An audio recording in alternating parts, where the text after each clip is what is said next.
as a technical champion from Tirunelveli. Salem வந்து கோபி சரியா.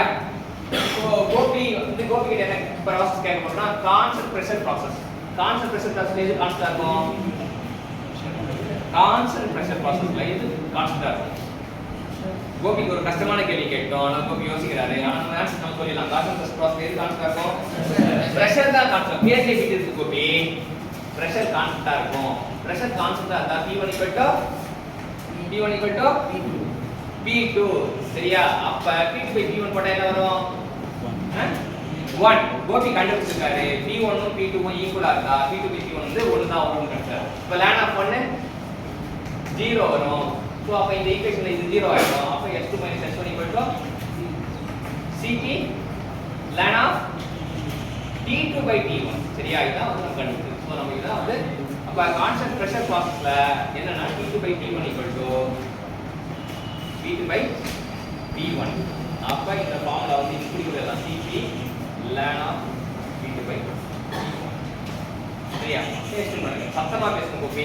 கை ரெண்டும் அப்படி பிரிச்சா சத்தம் வரும் சரியா. என்ன ஃபர்ஸ்ட் ஈக்குவேஷன் சொல்லுங்க பாப்போம்.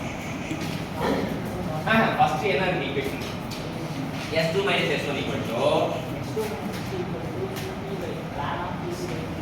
minus